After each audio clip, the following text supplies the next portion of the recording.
Hace unos años estaba muy de moda la palabra crisis. Parecía que íbamos de una crisis tras otra, el país estaba en crisis, se decía. Y entonces para elegir el nuevo gobernante, el gobernante que seguía, porque por el sistema que tenemos aquí se cambia cada cierto tiempo, pues prometían, entre otras cosas, acabar con la crisis. Y resulta que al terminar el siguiente gobierno la crisis era más profunda, era más grave. Entonces, lo que nos dimos cuenta es que los gobernantes no tenían la habilidad, ni el conocimiento, ni la actitud para resolver los problemas graves que había. Se necesita un gobernante sabio y justo, y que no lo vamos a encontrar en ningún país, en ningún lugar del mundo, hasta que venga pues el gobernante perfecto que es Cristo. Un gobernante sabio y justo es una bendición de Dios. Por eso tenemos que estar orando por nuestros gobernantes. Eso no los va a hacer más sabios ni más justos, pero sí puede guiarlos Dios a que hagan las cosas un poco mejor. Y no que al poco tiempo de un gobierno, el único logro sea que nos demos cuenta que estábamos mejor antes. En Egipto, como en cualquier país, hubo una crisis y ellos tuvieron un gobernante que pues llegó ahí por obra y gracia de Dios. Ahí estaba gobernando José. Había hambre en toda la tierra, una crisis mundial. Y Jacob y todos sus hijos, y los hijos de sus hijos, los que eran descendientes directos de él, llegaron a Egipto en respuesta a la invitación que les había hecho José, otro hijo de Jacob, que ya estaba allá, y se había convertido en el gobernador de todo el imperio, la máxima autoridad solo por debajo de Faraón, quien le tenía absoluta confianza y un gran aprecio. Solo ahí podrían sobrevivir al hambre que había en Canaán y en toda la tierra. El patriarca y su hijo favorito se encontraron por primera vez después de 22 años de separación forzada. José era un muchacho de 17 años cuando Jacob lo mandó a que fuera a buscar a sus hermanos y entonces desapareció. Ahora era un hombre maduro de 39 años, pero seguía siendo el hijo amoroso y obediente de siempre. Cuando el anciano padre contempló el amor en los ojos de su querido hijo, vio una prueba del amor de Dios hacia él y declaró que estaba listo para morir. Con la seguridad de estar en paz con Dios, podía declarar que estaba listo para morir. Y con esa seguridad también podía verdaderamente apreciar las demás bendiciones que Dios había derramado constantemente en él durante toda su vida, tal como esa reunión con su hijo perdido por tanto tiempo. José había planeado que su familia viviera en Gosén, la región más cercana a Canaán y la menos habitada por la población egipcia, que vivía principalmente en la zona llamada el delta del Nilo, por lo que José instruyó a sus hermanos, antes de presentarlos a Faraón, cuando Faraón les preguntara cuál era su ocupación, debían decir: hombres de ganadería han sido tus siervos desde nuestra juventud hasta ahora, nosotros y nuestros padres. Con eso darían a entender que deseaban seguir con esa ocupación. Eso sería suficiente para que Faraón les designara un lugar para que vivieran lejos de las áreas densamente pobladas del Valle del Nilo. Estaba cerca de la desembocadura del río en el mar, esta zona donde vivían ellos. Y como para los egipcios es abominación todo pastor de ovejas, ellos tendrían que estar lejos. En esa región de Gosén abundaban los pastos, que era lo que ellos necesitaban para su ocupación. Los egipcios tenían por sagrados ciertos animales y los adoraban, como el toro sagrado o el buey sagrado, el buey apis, así lo llamaban, y los que comían su carne eran abominables para ellos por su religión.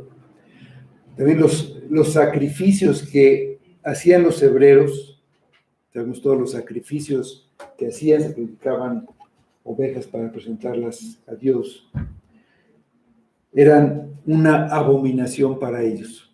Dice en Éxodo 8:26, cuando Moisés le dice a Faraón que es necesario que vayan lejos de Egipto para ofrecer sacrificios, dice Éxodo 8:26, y Moisés respondió: no conviene que hagamos así, porque ofreceríamos a Jehová nuestro Dios la abominación de los egipcios.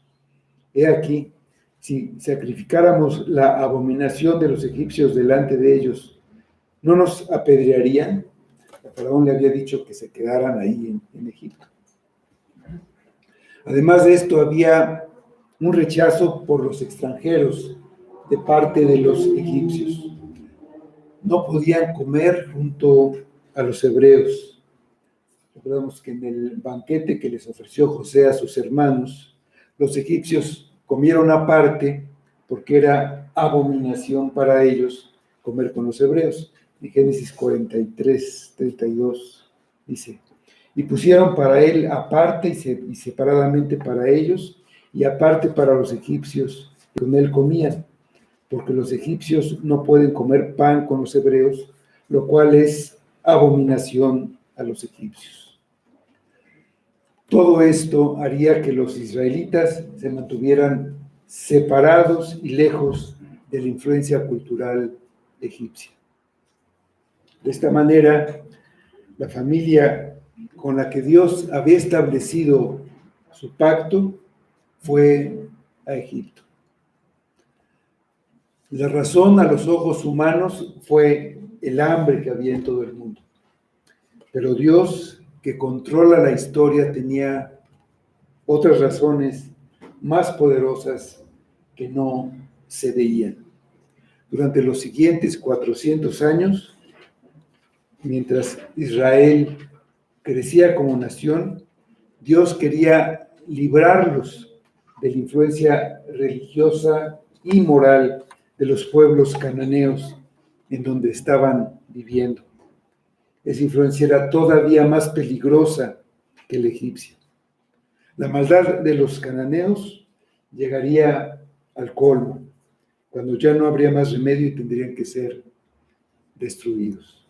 Por eso Dios escogió a Egipto y no a Canaán para ser la cuna de la nación escogida. Ellos regresarían a tomar posesión de esa tierra, desplazando a los cananeos, y Dios los iba a estar preparando durante estos años para eso. En ese hogar temporal, esas barreras religiosas y culturales evitarían que hubiera matrimonios entre los israelitas y los egipcios, por lo que sería más fácil que Israel mantuviera su anhelo por regresar a la tierra prometida, mantuviera su fe en el Dios verdadero y al mismo tiempo, por medio de Moisés, tuvieran una base para establecer su propia nación y tener una forma de gobierno. En Hechos 7:22, Esteban está hablando de eso y dice, y fue enseñado Moisés en toda la sabiduría de los egipcios y era poderoso en sus palabras y obras. Todo lo que hacía Dios tenía una razón, un motivo con relación a su pueblo. En la actualidad, el pueblo de Dios está habitando en un lugar temporal, está en el mundo, pero no debe amar al mundo ni las cosas del mundo. Está solo temporalmente aquí, por lo que no debe asimilarse al mundo, no debe mezclarse con el mundo hasta hacerse igual a él, sino tener un anhelo para llegar a su verdadera patria. Tenemos la generosidad de Faraón, dicen los versículos 1 a 6 del capítulo 47 de Génesis. Vamos a leer estos versículos y antes vamos a orar para pedir la dirección de Dios y fruto sobre su palabra. Señor, te damos gracias por este tiempo en que venimos a adorarte y lo hacemos con base a tu palabra, con base en lo que tú enseñas, en lo que tú mandas, y te pedimos que nos des luz, nos ayudes en nuestras debilidades, guíes a tu iglesia, guíes a tu pueblo y obres en cada corazón, que tú lo cambies de acuerdo a tu voluntad y que todo sea para tu gloria. Lo pedimos en nombre de Cristo. Amén. Pues dice el pasaje, vino José y lo hizo saber a Faraón y dijo, mi padre y mis hermanos y sus ovejas y sus vacas, con todo lo que tienen, han venido de la tierra de Canaán y aquí que están en la tierra de Gosén. Y de los postreros de sus hermanos tomó 5 varones y los presentó delante de Faraón. Y Faraón dijo a sus hermanos, ¿cuál es vuestro oficio? Y ellos respondieron a Faraón, pastores de ovejas son tus siervos, así nosotros como nuestros padres. Dijeron además a Faraón, para morar en esta tierra hemos venido, porque no hay pasto para las ovejas de tus siervos, pues el hambre es grave en la tierra de Canaán. Por tanto, te rogamos ahora que permitas que habiten tus siervos en la tierra de Gosén. Entonces Faraón habló a José diciendo, tu padre y tus hermanos han venido a ti. La tierra de Egipto delante de ti está. En lo mejor de la tierra haz habitar a tu padre y a tus hermanos. Habiten en la tierra de Gosén, y si entiendes que hay entre ellos hombres capaces, ponlos por mayorales del ganado mío. Aunque José era el primer ministro, el jefe de Estado, y gozaba del favor de Faraón, pero además había recibido directamente de él la instrucción de llamar a su padre y hacerlo venir a Egipto. Como súbdito que era de Faraón, mostró respeto y consideración hacia su soberano. No permitiría que se asentaran antes de haberlo notificado a Faraón. Como buen gobernante, ponía ejemplo de respeto y obediencia a sus superiores. Es por un principio de orden. el mismo Cristo no dispone para sus seguidores su lugar sin consultarlo con su Padre. Dice Mateo 20:23, hablando Jesús, dijo a sus discípulos, él les dijo, a la verdad, de mi vaso beberéis, y con el bautismo con que yo soy bautizado seréis bautizados. Pero sentaros a mi derecha y a mi izquierda no es mío darlo, sino a aquellos para quienes está preparado por mi Padre. Como hermano, también mostró consideración para sus hermanos, olvidando completamente la maldad que había recibido de ellos. Tomó a 5 de ellos, se piensa que eran los mayores, y los honró. Aunque él era un gran hombre, y ellos despreciables y miserables, especialmente ahí en Egipto, los presentó delante de Faraón como sus hermanos. Aunque ahora él era el principal del reino, sus hermanos seguían siendo sus hermanos a los que amaba, y así los presentó ante Faraón. De la misma manera, Cristo no se avergüenza de llamarnos hermanos. Cristo es nuestro José que nos da acceso al Padre. Por eso oramos en el nombre de Cristo. Fueron presentados a Faraón y conforme a las instrucciones que José les había dado, le dijeron que eran pastores y que habían venido para vivir por un tiempo en Egipto por el hambre que había en Canaán. Faraón les preguntó, y José sabía que esa era una de las primeras preguntas que les haría. ¿Cuál es vuestro oficio? Respondieron de acuerdo a lo que les había advertido José. La respuesta tuvo el efecto esperado. Se ve que José conocía bien a Faraón. Faraón consideró prudente que se quedaran en Gosén para evitar roces con sus súbditos.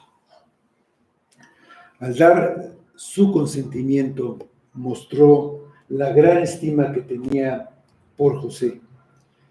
Le proporcionó tierra y alimentos para toda la familia de Jacob, porque era el padre de José.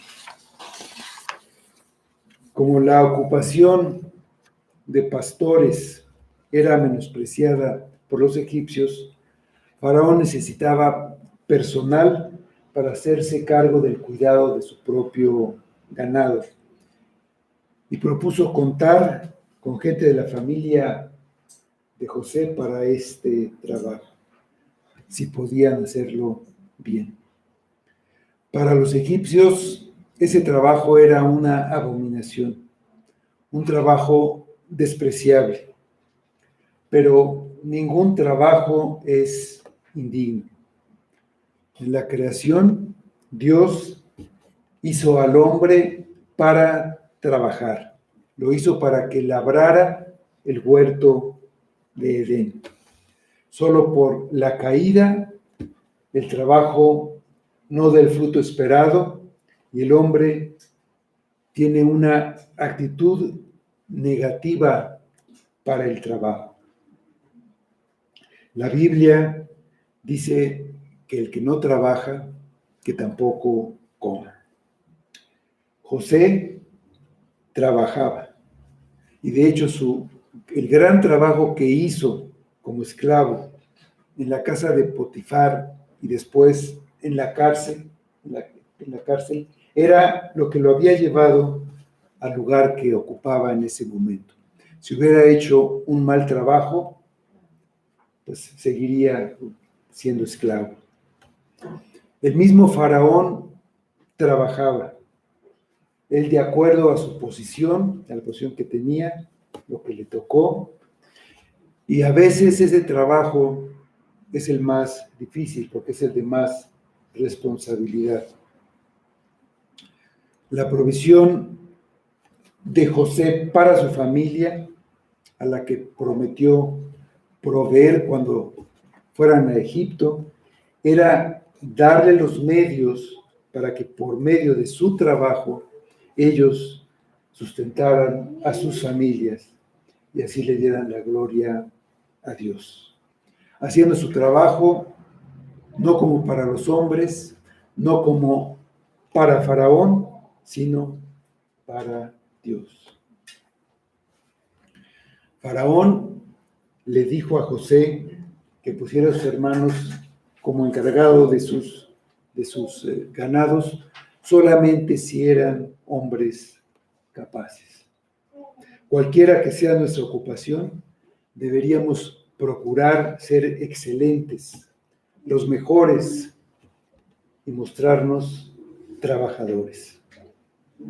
Faraón estaba sumamente agradecido con José y por causa solamente de ese agradecimiento y afecto que tenía por José, se propuso ser una bendición para toda la familia de José, para su padre y sus hermanos.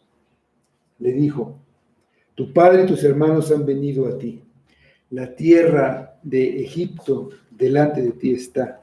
En lo mejor de la tierra haz habitar a tu padre y a tus hermanos.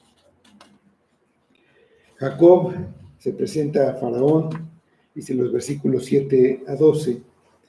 También José introdujo a Jacob su padre y lo presentó delante de Faraón, y Jacob bendijo a Faraón. Y dijo Faraón a Jacob: ¿cuántos son los días de los años de tu vida? Y Jacob respondió a Faraón: los días de los años de mi peregrinación son 130 años. Pocos y malos han sido los días de los años de mi vida, y no han llegado a los días de los años de la vida de mis padres, en los días de su peregrinación. Y Jacob bendijo a Faraón y salió de la presencia de Faraón. Así José hizo habitar a su padre y a sus hermanos, y les dio posesión en la tierra de Egipto, en lo mejor de la tierra, en la tierra de Ramesés, como mandó Faraón. Y alimentaba a José a su padre y a sus hermanos, y a toda la casa de su padre con pan, según el número de los hijos. José mostró el respeto que tenía por su padre y lo presentó a Faraón como su padre. Ocurrió entonces algo insólito. Jacob bendijo a Faraón. Para los egipcios, según su religión, se creía que Faraón era un dios. A su juicio, Faraón era la encarnación del dios Ra, el dios del sol. Desde su perspectiva, nadie podía dar una bendición a Faraón. Sin embargo, Faraón aceptó recibir la bendición de Jacob, reconociendo que era un hombre de Dios. Dice el libro de Hebreos que sin discusión alguna, el menor es bendecido por el mayor.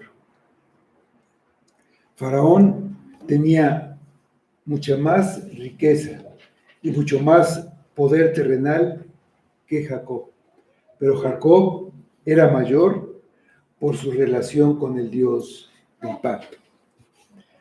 Esta bendición dada al soberano de Egipto era una pequeña muestra del cumplimiento de la promesa del pacto dada a Abraham cuando Dios lo llamó.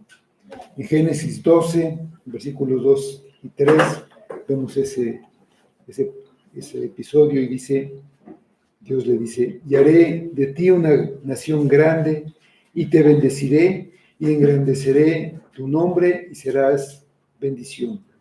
Bendeciré a los que te bendijeren, y a los que te maldijeren, maldeciré. Y serán benditas en ti todas las familias de la tierra. Faraón había bendecido a Jacob con bendiciones materiales, lo mejor de la tierra de Egipto. Antes Dios había bendecido a Egipto poniendo como gobernante a José. Bajo su dirección, el rey y el país prosperaron en poder y riqueza por su prudencia y sabiduría. Este faraón era un buen gobernante porque se apoyó en José. Hay otros gobernantes que no escuchan a nadie y que nada más hacen lo que ellos pues deciden. Es notable que se repiten estos versículos que Jacob bendijo a Faraón. Lo hizo nuevamente al salir de su presencia. Realmente le dio la bendición de Dios para el rey y para su país, ya que ambos habían sido instrumentos escogidos por Dios para bendecir al pueblo del pacto. Faraón le preguntó, ¿cuántos son los días de los años de tu vida? Cuando lo vio, se asombró de su edad. Reconocía que en Egipto nadie tenía tantos años. El patriarca le respondió, los años de mi peregrinación son 130 años, pocos y malos han sido. Aunque 130 años no parecen pocos, Jacob presentía que no iba a vivir hasta la edad que vivieron su padre y su abuelo, quienes habían llegado a la edad de 175 y 180 años. Pero con todo le parecían pocos en comparación con los días de la eternidad junto al Dios eterno.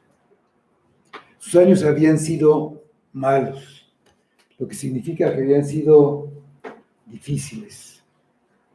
Cuando era joven, tuvo que dejar el hogar, la casa de su padre, para huir de la ira de su hermano gemelo. Después su suegro lo había engañado por 20 años. Había visto su propia familia desgarrada por la inmoralidad, los asesinatos y las envidias. Y se vio engañado por sus propios hijos.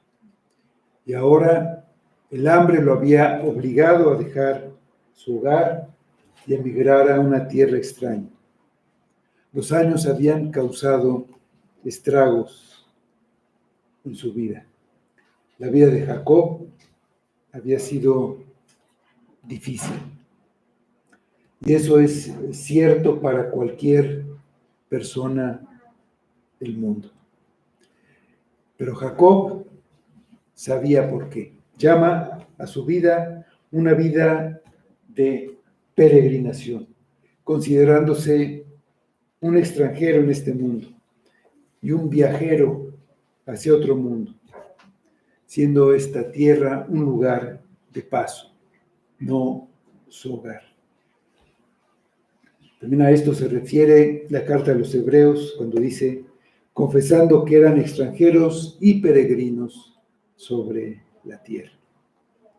Se vio como un peregrino y no solamente ahora que estaba en Egipto, sino que toda su vida, aún en la tierra donde había nacido, era una peregrinación. Esto debió ser un testimonio a Faraón de la fe de Jacob en el Dios verdadero. Aunque nosotros somos peregrinos en este mundo malo, debemos ser una bendición para los que nos rodean. Además de nuestro deber mostrar el debido respeto a las autoridades que han sido puestas por Dios y obedecer a nuestros gobernantes mientras no nos ordenen desobedecer a Dios ni lo que Él nos ha mandado. También debemos orar por la bendición de Dios sobre todos aquellos que no lo conocen. José, tal como había prometido, proveyó para todos los suyos. El primer deber de un buen gobernante, hasta de un buen padre, es proveer para los suyos, para su familia. A sus hermanos y a su padre los hizo habitar en Gosén y los alimentaba con pan, dice el pasaje, según sus necesidades. José era un buen hombre que cuidaba a sus parientes pobres y en necesidad en una tierra extraña donde él tenía riqueza y poder. No solamente es la bondad de José, sino de Dios que lo levantó para ese propósito y lo envió por delante de su familia y le dio la capacidad y habilidad para hacerlo. Igual que con Esther, aquella mujer que llegó al reino para una ocasión como esa y así salvar al pueblo. Dios está atrás de todo lo que sucede. En realidad, Dios siempre cuida de su pueblo. Él lo puede alimentar milagrosamente, como lo hizo con maná en el desierto. O puede alimentar a toda una multitud con unos cuantos pececillos y 5 panes. Pero eso son circunstancias extraordinarias. Generalmente lo hará usando los medios ordinarios, haciendo que haya fruto del trabajo del hombre.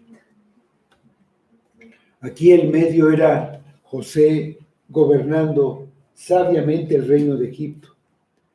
La familia de Israel miró a José y únicamente a José como fuente de su provisión.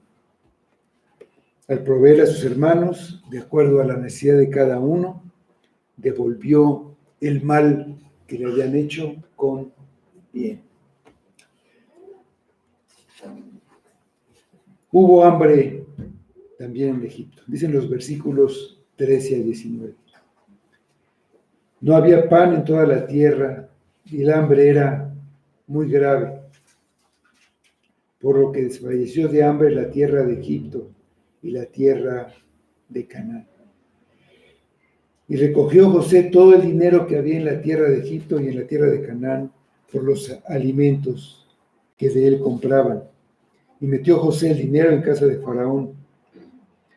Acabado el dinero de la casa de Egipto y de la casa de Canaán, vino todo Egipto a José diciendo: danos pan, ¿por qué moriremos delante de ti por haberse acabado el dinero? Y José dijo: dad vuestros ganados y yo os daré por vuestros ganados, si se ha acabado el dinero. Y ellos trajeron sus ganados a José, y José les dio alimentos por caballos y por el ganado de las ovejas y por el ganado de las vacas y por asnos, y les sustentó de pan por todos sus ganados aquel año. Acabado aquel año, vinieron el segundo año y le dijeron: no encubrimos a nuestro Señor que el dinero ciertamente se ha acabado. También el ganado ya es de nuestro Señor. Nada ha quedado delante de nuestro Señor, sino nuestros cuerpos y nuestra tierra. ¿Por qué moriremos delante de tus ojos, así nosotros como nuestra tierra? cómpranos a nosotros y a nuestra tierra por pan, y seremos nosotros y nuestra tierra siervos de Faraón.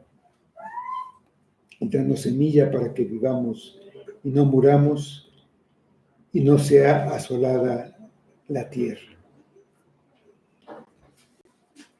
Una vez que se hubo ocupado de su familia y asegurándose de su bienestar, José regresó a trabajar en lo que le había encomendado Faraón. Para él, pues hubiera sido muy agradable irse a vivir al lado de su padre a Gosén, después de tan larga y dolorosa separación, pero tenía un deber y una responsabilidad, no solo con Faraón, sino también con los súbditos del reino y sobre todo con Dios, quien finalmente fue quien lo envió a Egipto, y al salvar a Egipto, él estaba salvando a su propio pueblo. Había hambre en toda la tierra, pero se mencionan a Canaán y Egipto por ser el lugar donde se desarrolla esta historia. Si Jacob y su familia hubieran permanecido en Canaán, habrían perecido. El grano había sido almacenado en Egipto, pero la tierra no estaba produciendo. Evidentemente, el hambre se había extendido a toda África, porque el río Nilo no se había desbordado y esas aguas eran el factor necesario para la producción de la cosecha. No había alimento y desfallecían. Todos dependemos de la providencia de Dios. Si su gracia común se suspendiera por un momento, pereceríamos. Toda nuestra riqueza no puede impedir que muramos de hambre si la lluvia fuera detenida durante 2 o 3 años. Dependemos de la misericordia y del amor de Dios. Él es el que sustenta a toda la creación todo el tiempo. Habían pasado ya varios años de hambre y las personas necesitaban alimento para vivir. Así que compraron por dinero el alimento que necesitaban. José no regaló el alimento, lo vendió por un justo precio. Con los años de hambre que aún quedaban, las reservas se irían agotando. Había que hacerlas durar y completar pues con lo poco que se pudiera producir. Cuando el gobierno da todo, el pueblo se malacostumbra y desperdicia. Después exige. Ya nadie trabaja, nadie se esfuerza y el país pues va a la ruina. Lo que se había almacenado era propiedad de Faraón. Los súbditos habían vivido los mismos 7 años de gran abundancia y no almacenaron para los años de hambre. La habilidad, la prudencia y la sabiduría de José hizo posible que ahora hubiera alimento para todos. Ellos debían comprar para que en el futuro siguiera habiendo. Dios hizo diferencia entre los egipcios y los israelitas, como después sucedió durante las plagas. Hizo una diferencia entre egipcios e israelitas. Jacob y su familia, aunque eran extranjeros, fueron alimentados sin ningún costo, mientras los egipcios sufrían por falta de alimento. Al año siguiente, le habían dado todo su dinero, fueron con José, diciéndole que no tenían más dinero y morirían porque ya no podían pagar por los alimentos. José les dijo que dieran su ganado a cambio del alimento, y así lo hicieron. En realidad, su ganado estaba en peligro. Eran vacas flacas, como las que soñó Faraón. Ellos no podían alimentar a sus animales y de todos modos morirían. Lo que hizo José fue un acto de misericordia. No estaba aprovechándose de la situación. Se beneficiaban tanto los súbditos como el faraón por la habilidad y sabiduría de José.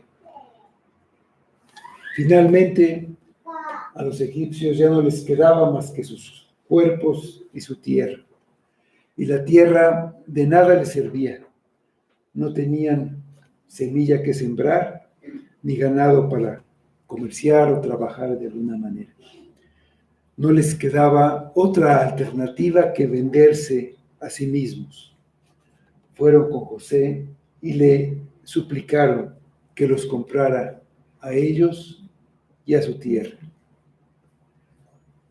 En la antigüedad, cuando alguien empobrecía tanto que moriría de hambre o tenía una deuda tan grande que no podía pagar, la única solución era venderse como esclavo. Dice Job, todo lo que el hombre tiene dará por su vida. En esos momentos, los egipcios tenían que dar todo lo que tenían, aún su libertad, para seguir viviendo. Dicen los versículos 20 a 26. Entonces compró José toda la tierra de Egipto para Faraón, pues los egipcios vendieron cada uno sus tierras, porque se agravó el hambre sobre ellos, y la tierra vino a ser de Faraón. Y el pueblo lo hizo pasar a las ciudades, desde un extremo al otro del territorio de Egipto. Solamente la tierra de los sacerdotes no compró, por cuanto los sacerdotes tenían ración de Faraón. Ellos comían la ración que Faraón les daba. Por eso no vendieron su tierra. Y José dijo al pueblo, he aquí, os he comprado hoy a vosotros y a vuestra tierra para Faraón. Ved aquí semilla y sembraréis la tierra. De los frutos daréis el quinto a Faraón y las 4 partes serán vuestras para sembrar las tierras y para vuestro mantenimiento. Y de los que están en vuestras casas y para que coman vuestros niños. Y ellos respondieron, la vida nos has dado. Hallemos gracia en ojos de nuestro Señor y seamos siervos de Faraón. Entonces José lo puso por ley hasta hoy sobre la tierra de Egipto, señalando para Faraón el quinto, excepto solo la tierra de los sacerdotes, que no fue de Faraón. José compró la tierra para Faraón. Él no obtuvo ningún beneficio personal. Como un buen gobernante, buscaba el bien del pueblo. Lo que hizo fue una muestra de gran misericordia para los egipcios, para que pudieran tener trigo en medio de tan gran escasez. De otro modo, hubieran muerto de hambre. Y de cualquier manera, ante la falta de herederos, las tierras habrían pasado a ser propiedad de Faraón. De esta manera, Faraón obtenía una justa ganancia y al mismo tiempo el pueblo no perecía de hambre. Siguió actuando con sabiduría. Concentró en las ciudades a los habitantes para que fuera más fácil la distribución de los alimentos. Después hizo un trato con el pueblo. Podían vivir en la tierra, podían regresar a sus parcelas, que ahora eran propiedad del imperio, pero les daba el derecho de conservar el 80% de las escasas cosechas que recogieran para satisfacer sus necesidades y las de sus familias. Como él sabía que terminaría el periodo de hambre y de escasez, les dio semilla y les pidió sembrar. Pagarían solamente un quinto de lo que produjeron. Eso era sumamente generoso. Nosotros pagamos mucho más de impuestos. En un periódico especialista en esos temas sacó un artículo que en México se pagan con impuestos, contribuciones, derechos, todo lo que se paga al gobierno es el 53% de los ingresos. Ellos estaban en la ruina total, no tenían absolutamente nada. Su destino era morir de hambre, ellos y sus familias. Y entendieron que José los estaba tratando con mucha benevolencia. Los compró y les restituyó lo que tenían. Lo podían usar, solamente que no era de su propiedad. Eso era una gran ventaja, porque no lo podían perder. Al ser siervos de Faraón, eran propiedad de Faraón, Faraón se encargaría de todas sus necesidades. Ellos no tenían que preocuparse por nada. Y respondieron, la vida nos has dado. Hallar gracia a los ojos de su gobernante era volverse siervos de Faraón. Era una gran bendición tener un gobernante sabio y justo como José. Hallemos gracia en ojos de nuestro Señor y seamos siervos de Faraón. Nos ha salvado, te serviremos por siempre. Haz lo que quieras con nosotros. En esta historia estamos retratados nosotros. Somos ciudadanos de un reino que está en ruinas, en una gran necesidad. Vamos caminando hacia la muerte y no hay opción. No tenemos ningún recurso. Pero hay un gobernante que no es de aquí. Vino de fuera. Fue enviado delante de su pueblo para preservarlo. Cuando ese gobernante vino, no llegó como gobernante. Vino en un estado de humillación. Por su sufrimiento y su obediencia fue exaltado hasta lo más alto y ahora ocupa el trono de todo lo que existe. Él obtuvo un tesoro de bendiciones precisamente por su humillación y obediencia. Su sufrimiento lo causamos nosotros. Sin embargo, nos ofrece lo que necesitamos para vivir. Nos ofrece pan de vida, que es Él mismo. Lo da a todos los que vienen a Él, reconociendo que están en bancarrota, que no tienen nada y que vienen con las manos vacías, nada con qué negociar, nada que ofrecer, sabiendo que la única opción que tienen es venderse como esclavos y vienen rogando, compran. Igual que José hizo esclavos a los que salvó, Cristo también hace sus siervos a los que salva. Los compra por precio. los hace sus siervos para hacerlos libres de la miseria en la que viven, libres del pecado que los tenía hundidos y esclavizados. Ahora son siervos de Cristo y por lo tanto libres de cualquier otro amo. Dice de 1 Corintios 7, versículos 22 y 23, porque el que en el Señor fue llamado siendo esclavo, liberto es del Señor. Asimismo, el que fue llamado siendo libre, esclavo es de Cristo. Por precio fuisteis comprados. No os hagáis esclavos de los hombres. El pago que hizo Cristo fue para comprar todo lo que te mantenía unido al mundo.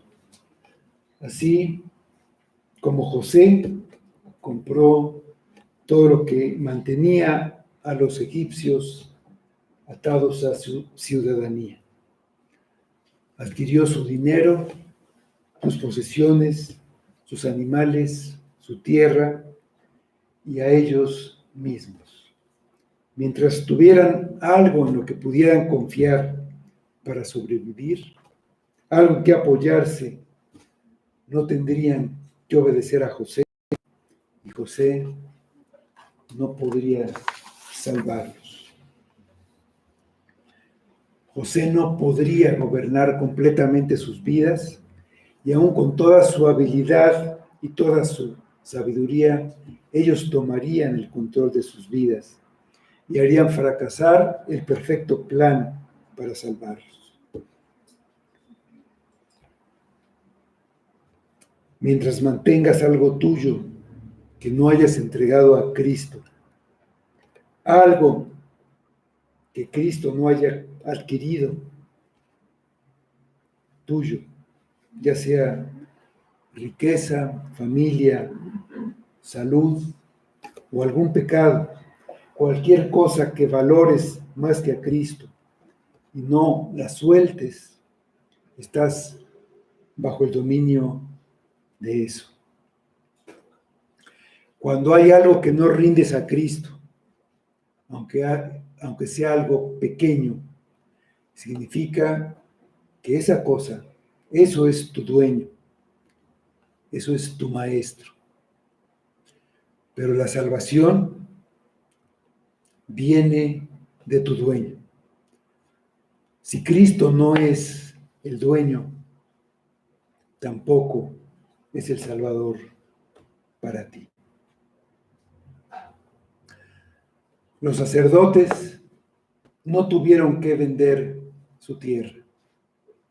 Ellos no tenían que obedecer a José. Eso que retienes, tú lo usas para negociar y para mantenerte como un ciudadano del mundo, no bajo el gobierno y control de Cristo. Tu actitud debe ser: cómprame a mí y todo lo que tengo por el pan de vida. Cómprame para que así me des vida. Todo es de su propiedad, por derecho propio, porque el Padre ama al Hijo y todas las cosas ha entregado en su mano. Y de lo que tiene, que es todo, te da a ti, por la gracia común, da a todos los hombres, da sustento y mucho más. Todo lo que tú tienes en realidad le pertenece a Él, pero Él te lo da para que tú lo disfrutes. No le daremos una parte de lo que Él nos da. No es porque Él lo necesite, porque todo es de Él, sino porque lo amamos. Y Él usa ese medio para gobernar su reino y hacer que crezca. José puso la regla de una quinta parte. La regla de Cristo Segunda de Corintios 9, 6 y 7, dice Pablo, pero esto digo, el que siembra escasamente, también segará escasamente, y el que siembra generosamente, generosamente también segará. Cada uno dé como propuso en su corazón, no con tristeza ni por necesidad, porque Dios ama al dador alegre. Cristo ofrece gratuitamente las riquezas de su gracia. Es rico en bendiciones y glorioso en majestad. Por gracia, entrégate como un siervo agradecido, dispuesto a hacer su voluntad y deseoso de devolverle algo de lo que Él te ha dado. Vamos a orar.